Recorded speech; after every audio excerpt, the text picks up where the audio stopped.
Right, today we're going to look specifically at verse 27 of chapter 8 of 1 Nephi, and it was filled with people, both old and young, both male and female, and their manner of dress was exceedingly fine, and they were in the attitude of mocking and pointing their fingers towards those who had come at and were partaking of the fruit. We're going to be talking about a missing clue in this verse.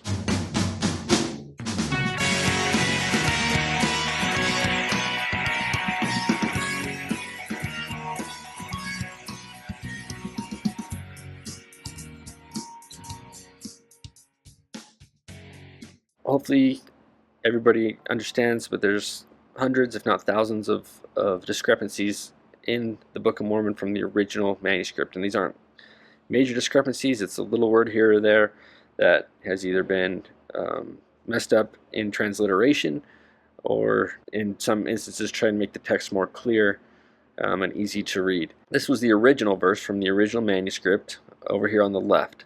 And it was filled with people, both old and young, both male and female, and their manner of dress was exceedingly fine. And they were in the attitude of mocking and pointing their fingers towards those who had come up and were partaking of the fruit. That was written by Christian Whitmer. He was scribe number 3 of the text. It's not completely verified that it was Christian Whitmer. That's our best guess of who was translating at the time for Joseph.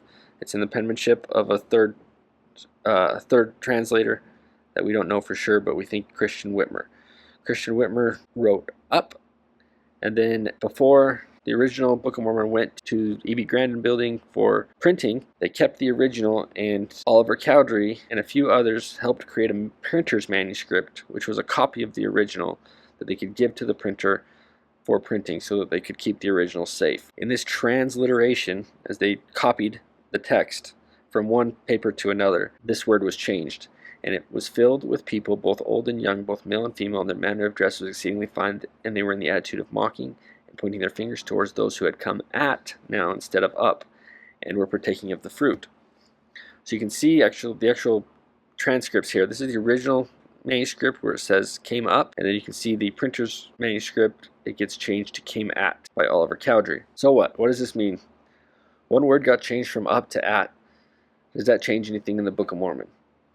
Well, in Hebrew writing, the ancient prophetic writing, one always went up to the temple, went up to the holy place, up to Jerusalem. So if you watch my other videos about chapter 8, we learned that the vision that Lehi and Nephi have about the tree of life is a temple vision, where they travel through 3-part space and eventually come to the Holy of Holies, where they partake of Christ, the fruit, off of the tree of life, and receive salvation and exaltation and are sealed together as families. So if this truly is a temple text, then the proper word would indeed be up. Who shall ascend into the hill of the Lord, asked the psalmist, or who shall stand in his holy place? He then proceeds to cite some of the characteristics of those permitted to enter the temple. This is in Psalms 24, 3-5. Now Isaiah 2, 2 and 3, and many people shall go and say, Come ye, and let us go up to the mountain of the Lord, to the house of God of Jacob, and he will teach us of his ways, and we will walk in his paths. For out of Zion shall go forth the law, and the word of the Lord from Jerusalem. There are literally dozens and dozens of examples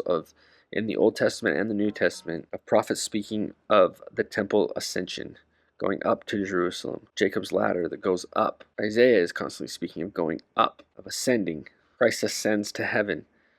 The temple is a representation of earth and heaven, where earth and heaven meet. The layout of the old temple, you would ascend as you walked from one space to the next, constantly going up, getting closer and closer to heaven and closer to God. So as you got to the tree of life, which would be the Holy of Holies in 1 Nephi, you would have to go up. So what does this mean? If Lehi is referencing a temple vision, the path to the tree of life for the menorah would be up. It would be an ascension. Oliver Cowdery and Joseph may not have even understood the importance of this adjective, not knowing that Lehi's vision was truly a foundation and guide for temple ordinances. If they are smart enough to create a temple drama out of Israelite tradition, landscape, and language, they would have known the importance of this word and not transliterated it incorrectly. Also further evidence that the original text of the Book of Mormon is truly the most divine work on earth.